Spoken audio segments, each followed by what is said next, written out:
Hi, today's October 8th, and welcome to my YouTube page. And you may have either just stumbled across this because you were looking to maybe get a divorce, or maybe this was something that I sent to you.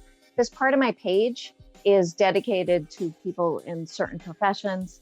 And today I'm honored to get a chance to chit chat with Timothy Sweet, who's really passionate about what he does. And I just would love to share and have you share, Timothy, how you got into the practice of divorce and family law, and why it's something that's important to you. First of all, thank you so much for having me as a guest. It's an honor to blow off work for a little while and chat with you. Definitely the least stressful thing I'll do today. So I always knew I was going to be a lawyer. But I didn't choose family law until the very last minute. I was a teacher for a while. And I really adore kids and childhood. I believe childhood is sacred. And family law was literally the only genre of law that allowed me to even have a chance of impacting kids' lives. So I think the corny cliche is that family law chose me, but it was a good fit. And now they've made so many friends and strong relationships there that I can't imagine practicing anything else. Did you have anything that ever impacted you personally where you said, hey, I want to be an advocate for the child, whether it be a family member or friend or even you that ever experienced divorce? Yeah, so I was adopted by my stepdad when I was 31 years ago. The judge brought me up after my adoption proceeding, and of course, I don't even remember his name. He looked down at me and he said, if you behave and you're good, you could do this someday. And my parents get a kick out of that because now I kind of sort of do that. I do handle adoptions as well as divorce, child custody, child support, and everything else that goes into the family court. Well, and I think that might have been maybe like that little pivotal moment that put the bug in your ear about, hey, I want to do this and make an impact. Yeah, maybe. I mean, who even really knows why we do the things we do? And how about you? What got you into this area of practice? Hey, this is my interview, not yours. I'm teasing. You get to be No, I'm teasing. For me, the biggest thing was at the time was quality of life. I was working in retail. As I was starting to get burnt out, about maybe 80 or 90 pounds heavier than I am now. Had a lot of bad habits. Wow. I was working like 90 hours a week. And I just was like, if this is success, I don't want success. And a friend of mine that I used to work with in retail, I would see her come by and she'd be visiting her boyfriend who I worked with, and she just looked so relaxed. By accident one day, I could have swore they said Suzanne line 2. And I picked up the phone and it was her. And she was calling in to her boyfriend. And I said, oh, tell me about this company you're at. And that's kind of how it started. And I think it took about maybe 6 or 8 months. And then I took the leap, sold my place that I owned, moved back in my parents' basement, and had a very strong rule for a long time to never work Sundays. I now will break that rule a lot, but I've loved the industry. Like I love the intricacies and the puzzle of getting to kind of figure out like, I don't know what's making somebody want to buy or why do they need to refinance. So I love it, and it's ever changing. You know what I love about that story, if I'm understanding you correctly? So you got this call and you made this leap. You sold your place. Does that mean that you ended up laying off this poor woman's boyfriend who worked for you when you made this leap? No, she used to work with me so it was a car business. She used to work with me in the car business. And then she made the leap and she went to the prior company that I was at. And however, she was dating our service manager at the time, who eventually turned into her husband. So when she would come in to visit him, she just looked so relaxed and at peace. And it would be in the back of my head of, I should ask her. Because I felt like I was a slow death. I think I was 26 years old or 25. And I just was like, I am dying inside. And I had heard a saying a couple of years prior at a sales meeting that said that most people live their lives in quiet desperation. And made no impact on me. But over time, like I just would start saying that to myself. I was just so miserable. And so I can relate sometimes to people that just hate their 9 to 5. And I thought that was the default. Are we not supposed to live? Are we not supposed to be dying slowly inside every day? is that it? Are you, do you cry in your pillow at night? Are there any openings at your place over there? They have no experience whatsoever, but I'll tell you what struck me about you though is your dry wit and the way that, you know, you're just a relatable guy. And I think that having that natural inner love of children and just, you know, the impact of your story, I think is why, you know, clients must feel well and served by you. I hope so. We too. It can be just an awful experience for them, and we try to keep that in mind. The dry wit is a defense mechanism. I have a very strained and dark sense of humor, just doing what I do every day. But you can. We say we have more than one client. So if someone comes to see me, if a divorcing wife comes to see me and she has 2 kids, we like to say we have 3 clients. But it's just a matter of having a relationship with the judge, being before the same handful of judges every day for the last 10 years, knowing what they're going to do before they do, and then passing that along, and trying to avoid court as much as possible, trying to shorten cases as much as possible. Sometimes it's not possible. Sometimes people just need to be heard, and that's cathartic for them to fight it out, to slug it out, which is always too bad for the kids. But we do what we can. We try to exercise some creative problem solving. We're always looking to close cases and move on, which I think makes us a little different. Yeah, I think that's great, as opposed to adding billable hours, which is probably something you hear about attorneys and things that people don't like about you guys. What about funniest or wackiest story or case that you can share, or something that someone fought over that you were like, really, or that just, you know, just made you laugh? Well, did I ever tell you my wedding gown story? No. No, so I was really, really green. I was just starting out, bright-eyed and bushy-tailed, and thinking this is just great. And it was a divorce. I had husband. The only thing I really remember about him was what a clown he was, and that he loved to ride Harleys. My dad's a big Harley guy. So anyway, we sit down in one of these informal conferences, both lawyers, both parties, no judge or mediator or anything, just trying to figure it out. And we figured just about all of it out. And so this is maybe 45, 50 minutes of, you know, a fairly tense meeting. And at the end, my guy, husband, he says, "That's fine. We have an agreement, but I want the wedding gown." He demanded to have his wife's wedding gown. And I said, "Well, what the hell do you want that for?"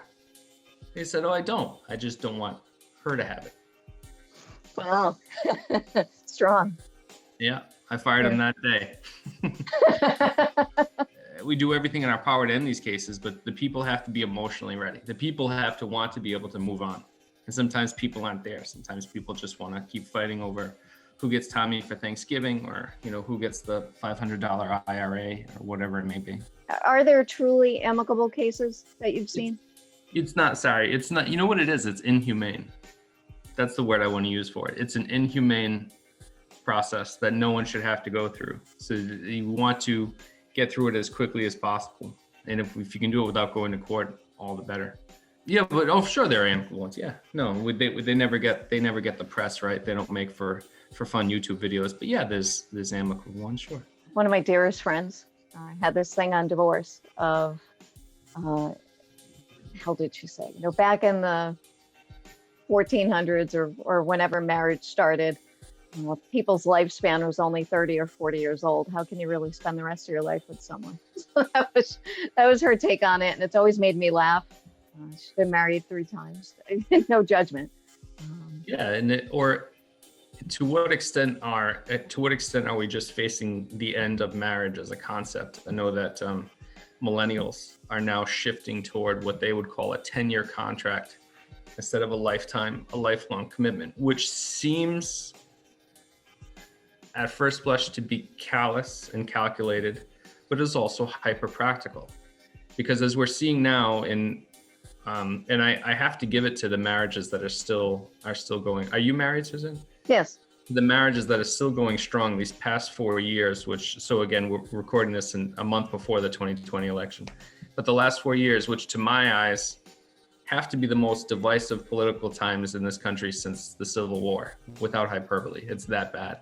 And then you add in the last 6 months, we've all been more or less stuck at home with one another without any escape, annoying and frustrating one another, and raising kids, in the same 1,200, 1,500, 1,800 square feet. And so I just want to, I know you're all about positivity. I want to really, I'm just in awe of the marriages that are healthy enough and strong enough to have almost made it through 2020. That's really something, or even these last few years. I'm curious on the millennial thing. Is that something that, I don't know, that you've seen in like a law journal, or is it just in your natural curiosity that you're seeing this? Yeah, I know I saw it out in the zeitgeist that this is so, it's so unnatural to meet someone, especially if you meet when you're relatively young, and to fall in love, and then to expect that you are going to change in lockstep together throughout having children, becoming, finding your career, in every, health and sickness and everything, because people change, life changes people. And sometimes people don't always change in concert. And so to ignore the individual evolution that goes on with someone throughout, I don't know, if you marry in your 20s and you're healthy, 3, 4, 5, 6 decades of life is so unnatural that there's going to be a trend away from what, was once the sacrosanct nuclear family into something more calculated and with a set expiration date. And I think the way it works is that if both partners, if I'm understanding it correctly, if both partners understand, so that you're together for 10 years, but then obviously you can, re-up at year 10 if both want to.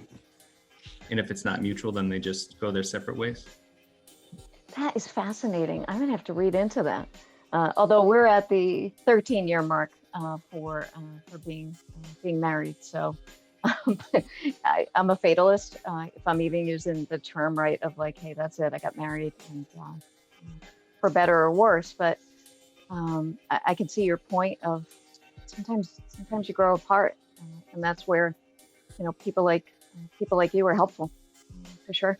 I do think that in 2 or 3 generations we might see the end of marriage as a concept. I never quite understood. I think even with what I do every day with people demanding their ex-wives' wedding gowns, I do think it's a wonderful institution. I don't necessarily think it's for everybody. I don't know why it became a rite of passage and an expectation that everyone is to get married by a certain age, and if you don't, are you abnormal? Are you defective? Is there something wrong with you? And why we put that familial and social pressure on people to get married if maybe it's not right for them, or maybe they haven't met the right person. I don't think marriage is necessarily something that almost everybody should do. Maybe it'll become more rare, and maybe we can, we'll be able to better celebrate it than instead of almost everybody or so many people marrying at least once and then 50-60% of them breaking up after having kids and having made a lifelong commitment to one another. I think a lot of your views are more open-minded, more liberal, not a patriarchal society. Like, think of, roles and how things have changed. And, you go back 50, 60 years ago, it wasn't common that you may see a woman bringing home all the bacon, so to speak, and the husband staying home and taking care of the family unit. And yet I've got friends, and I'm sure you might have people in your circle that where that is common, and it's okay. If that was done those many years ago, probably wouldn't have made sense, or that person might have been looked at we would have a lot differently. We would have thought you were a witch, right? It's in the 1940s. Yeah. I don't know what a lot of money was back then, maybe 30 grand. If a woman was out and, was a vice president of COO of Coca-Cola or something, or Ford, and made all this money, they probably would have, I hate to say, they probably would have stuck her to a stake. That's how terrible it was. And maybe in another, so then if you look forward that same amount of time, you say, well, we're going to be in 60 or 70 years. I don't think marriage will look like it does now. And I think that you're going to see even more blended and extended families. And you're going to see people, I hope, my hope is, children who really do have 3-4 parents, and it'll be that commonplace where you have mom, dad, stepmom, stepdad, dad's girlfriend, mom's boyfriend. It really does take a village. So I wonder if, so long as those are the right 3 or 4 people, I don't know if it's better, but if it's just different. And I think better is subjective. I think if you raise a good, caring human being who's nice to people and who's kind and who says sorry when they screw up, like what else can you want? I think as a parent. I mean, I don't have kids, but I think that would be all that I would want. And I would throw this out to you with being a dad. Like, wouldn't that make you happy? Knowing that, hey, my child is a really good human being and can afford a roof over their head. And anytime I bump into somebody that knows my kid, they say like, oh, this and that about him or her. Yeah, I think that's a major concern. I know for a lot of our husbands and father clients, they will tragically and unfortunately stay in a relationship, even if the relationship is unhealthy or has, should have ended a long time ago, which is another trapping of marriage, is that we will also look at divorce and separation as a stigma. So people will stay in unhealthy relationships, which is terrible for everybody involved. But dads and husbands who will stay in relationships solely because they fear that if they separate or they divorce and the mother or the wife gets placement, physical custody of the children, then who does she date? Who does she live with? Who does she marry? And how will that person affect their children? And that not knowing is the scariest thing. So they just stay in these relationships, literally just not because there's any love or affection left in the relationship, but because they are a placeholder preventing this unknown. We said you're a fatalist. That's about as sad as it gets. So, you to them, I think they're just looking at protecting their children. Yeah, and trying to do, I guess, the best thing. And the sad thing is putting their lives on hold as a result. But for many that I know are parents, it's, hey, you do anything for your child. Yeah, even if it means staying in a relationship or a marriage that's no longer serving you or the children. Yeah, makes sense. Definitely does. Hey, I'm glad you were on today and getting to talk to you more. And the more I talk to you, it's always a joy. You've got such a great perspective on life. I really dig the humor. And I know we did get into some pretty deep subjects. Well, it's humor or alcoholism, so. Yeah. I get to ask you enough questions. Maybe I should have one of these YouTube forums and have you on so I get to ask you all kinds of awkward and probing questions. That would be cool. Yeah. Thank you so much for being on, and I truly, truly appreciate it. Make sure you have an amazing day. Thank you for having me.